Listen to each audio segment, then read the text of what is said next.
আসসালামু আলাইকুম, শুভ দুপুর বন্ধুরা। সবাই কেমন আছেন? আশা করছি সবাই ভালো আছেন। সবাইকে বৈশাখী শুভেচ্ছা। আমরা আসলে যারা কৃষক আছি, এখন আমাদের অনেক ব্যস্ত সময় পার করতে হচ্ছে। অর্থাৎ আমাদের যে ধানের জমিতে, আমাদের আসলে খুলনা অঞ্চলে এখন ধান কাটার মৌসুম চলছে এবং আমাদের এখানের কৃষক যারা আছেন তারা প্রচুর পরিমাণে ব্যস্ত সময় পার করছেন। কারণ মাঝে মাঝে আবহাওয়া বৈরী হয়ে যাচ্ছে, বৃষ্টি হওয়ার সম্ভাবনা থাকছে। অর্থাৎ এখন যেহেতু আসলে বৈশাখ মাস, সেহেতু ঝড় বৃষ্টি হবে, এটাই স্বাভাবিক। কিন্তু আসলে প্রত্যেকটা মুহূর্তে কৃষকদের উৎকণ্ঠার ভিতর দিয়ে পার করতে হচ্ছে একটি কারণ তাদের যে পাকা ধানগুলি মাঠে রয়েছে, সেগুলি আসলে যতক্ষণ পর্যন্ত তারা না তুলতে পারছে, তত সময় পর্যন্ত তারা আসলে উৎকণ্ঠা এবং উদ্বিগ্নতার ভিতর দিয়ে তাদের সময় পার করতে হচ্ছে। আসলে আমাদের এখানে অনেকেরই ধান পেকে গেছে এবং তারা অলরেডি কেটে উঠিয়ে ফেলেছে। আর এই যে জমিটি দেখছেন, এই জমিটি আমার জমি। অর্থাৎ এখানে আমাদের যে ধান কাটার যে মৌসুম, আমারটা আসলে একটু পিছিয়ে গিয়েছে। অন্যরা সবাই কেটে নিয়ে চলে গেছে, কিন্তু আমারটা এখনও পিছিয়ে পড়েছে। আপনারা দেখতে পাচ্ছেন যে আসলে আবহাওয়া কেমন যাচ্ছে। প্রচুর বাতাস হচ্ছে এখানে, যে কোনো সময় আসলে ঝড় বৃষ্টি চলে আসতে পারে। যে জন্য আমিও একটু আসলে উৎকণ্ঠা, উদ্বিগ্নতার ভিতর দিয়ে কাটাচ্ছি। আল্লাহ চাহে তো হয়তো বা আমি খুব তাড়াতাড়ি যে ফসল সেটি ঘরে তুলতে পারবো। তো আসলে প্রত্যেকটি দেশের, মানে আমাদের মতো অনুন্নত দেশের যে বা উন্নয়নশীল দেশের যে আর্থসামাজিক যে কাঠামোটি থাকে, সেটি আসলে অধিকাংশই কৃষির উপর নির্ভরশীল। যেহেতু কৃষির উপর নির্ভরশীল, সেহেতু আমাদের কৃষিকে বেশি প্রাধান্য দিতে হবে। আসলে যারা শহরে বাস করেন তারা আসলে এই বিষয়ে খুব একটা ধারণা রাখেন না।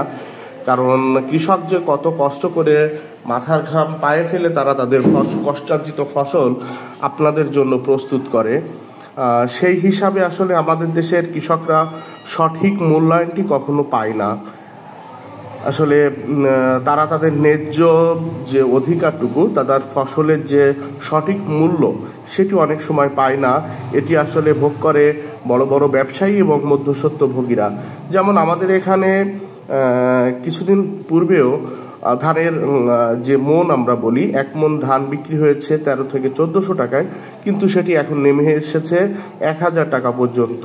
কিন্তু আমি যদি বাজারে গিয়ে দেখি চাউলের যে দাম বা চাউলের যে মূল্য, সেটি আসলে এখনও আকাশ ছোঁয়া রয়েছে, যেটি কিনা সাধারণ মানুষের ক্রয় ক্ষমতার বাইরে।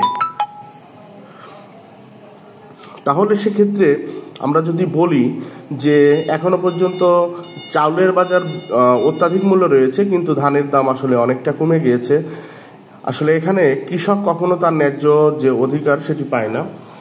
যখন আমরা হিসাব করে দেখি যে বাজারে যে ধানের যে মূল্যটি, সেটি আসলে কমে যায়, কিন্তু চাউলের বাজারটি কমে না, তাহলে এখানে যে বাজার মূল্যের যে একটি গ্যাপ রয়েছে, এটি নিশ্চয়ই মধ্যস্বত্বভোগীরা ভোগ করে থাকে। তো আমার ভিডিওটি যারা দেখছেন, সবাইকে অনুরোধ করব, আপনারা সবাই কৃষকদেরকে মূল্যায়ন করার চেষ্টা করবেন। কারণ আমাদের দেশের অর্থনৈতিক যে কাঠামো, সেটি অধিকাংশ ক্ষেত্রেই নির্ভর করে হচ্ছে কৃষির উপরে।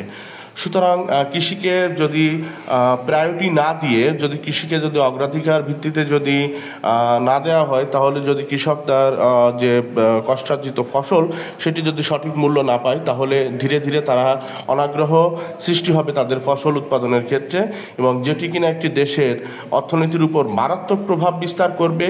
যখন একটি দেশের শস্য বা ফসল বা বিভিন্ন দৈনন্দিন যে সামগ্রীগুলো বাইরে থেকে যখন আপনাকে আমদানি করতে হবে তখন সেটির যে কস্টিং, যেটি আপনার খরচ বেড়ে দ্বিগুণ হয়ে যাবে।